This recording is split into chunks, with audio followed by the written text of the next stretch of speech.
c'est proprement avoir les yeux fermés sans tâcher jamais de les ouvrir, disait Descartes, que de vivre sans philosophie.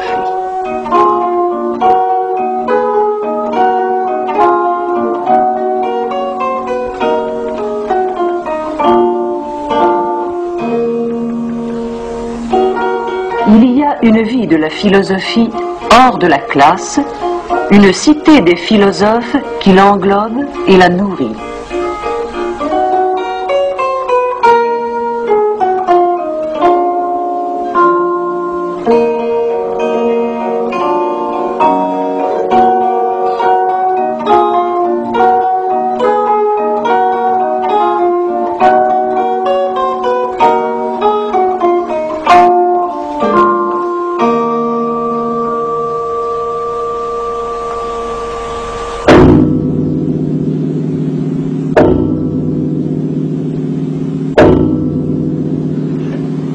Qu'est-ce que la psychologie? En général, quand quelqu'un pose cette question, surtout à un psychologue, il pose en fait deux questions bien différentes.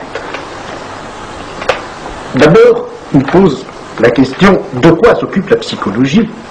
Mais je ne pense pas que ce soit ça l'interrogation la plus importante et celle qui le préoccupe vraiment. J'ai l'impression que quand on pose la question qu'est-ce que la psychologie, on pose automatiquement cet autre plus fondamental qui est est-ce que la psychologie est une science? C'est une banalité que ce que je viens de dire, mais je crois tout de même que c'est assez important. C'est assez important parce que il est de notoriété publique que le statut scientifique de la psychologie, d'abord n'est pas très bien établi, et ensuite n'est pas clair du tout. Et je crains cependant qu'en posant la question est-ce que la psychologie est une science, on ne pose pas probablement la question la plus fondamentale, celle qui permettrait de résoudre, sinon toutes les autres, du moins l'essentiel des autres.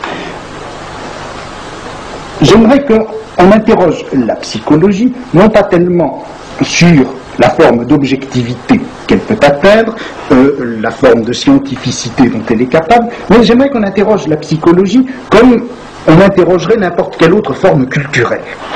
Qu'entendez-vous par une forme culturelle? Bien, par forme culturelle, j'entends, si vous voulez, la manière dont, dans une culture donnée, un savoir s'organise, s'institutionnalise, libère un langage qui lui est propre et éventuellement atteint une forme que l'on peut appeler scientifique ou que l'on peut appeler parascientifique. Alors j'aimerais que l'on interroge la psychologie à cette racine. En quoi la psychologie est-elle dans la culture occidentale une forme de savoir, ce savoir pouvant être une science ou pouvant éventuellement n'en pas être? De ce point de vue, quelle serait votre réponse? Eh bien, je crois que la psychologie appartient à une certaine forme culturelle qui s'est constituée dans le monde occidental, peut-être dans le courant du XIXe siècle, et cette forme culturelle, tout en apparaissant à ce moment-là, ne date pas absolument, entièrement du XIXe siècle. Il est évident que la forme culturelle que la psychologie a instaurée s'inscrit à son tour dans l'histoire de bien d'autres formes culturelles. Je pense par exemple à ce qu'a pu être la confession pendant tous les siècles chrétiens. Je pense également à ce qu'a pu être la littérature ou le théâtre, à ce qu'ont pu être aussi ces institutions qu'ont été au cours du Moyen-Âge, au XVIe siècle encore, les cours d'amour, les salons, etc. Enfin, voyez-vous, c'est toute cette interrogation que l'homme a toujours portée sur lui-même. C'est cette interrogation qui a pris à un moment donné cette forme culturelle que l'on appelle la psychologie. Vous n'avez pas cité la philosophie. Est-ce que la philosophie n'est pas une forme culturelle, ou bien n'y a-t-il aucun rapport entre la psychologie comme forme culturelle et la philosophie? Vous me posez en réalité différentes questions. Vous me demandez si la philosophie est ou non une forme culturelle, et vous me demandez d'autre part si la philosophie et la psychologie, entendues toutes deux comme forme culturelle, ont un rapport. Et enfin, vous me demandez quel est le rapport qu'il peut y avoir entre ces deux formes culturelles. À la première question, Je crois qu'on peut répondre en disant que la philosophie, c'est probablement la forme culturelle la plus caractéristique et la plus générale du monde occidental. Depuis le début de la pensée grecque, eh bien, jusqu'à Heidegger, jusqu'à maintenant, la philosophie a été ce en quoi la culture occidentale s'est toujours et perpétuellement réfléchie. Dans cette mesure-là, la philosophie n'est pas une forme culturelle, elle est la forme culturelle la plus générale de notre culture. Maintenant, à la question, y a-t-il des rapports entre la forme culturelle qu'est la philosophie et la forme culturelle qu'est la psychologie? À cette question-là, que pourrait-on répondre? On peut répondre de deux façons.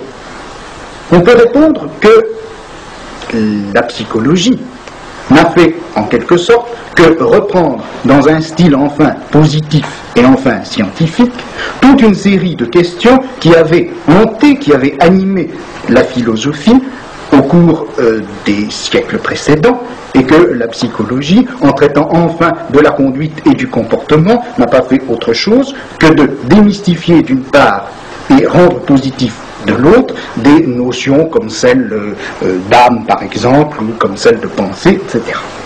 Dans cette mesure-là, la psychologie apparaîtrait comme purement et simplement la reprise scientifique de ce qui jusqu'à présent avait été aliéné et obscur à soi-même sous la forme de la philosophie. Et dans cette mesure-là, la psychologie apparaîtrait bien comme la forme culturelle dans laquelle l'homme occidental s'interroge lui-même. Et la psychologie, ça serait le rapport fondamental de l'homme à soi dans une culture comme la nôtre.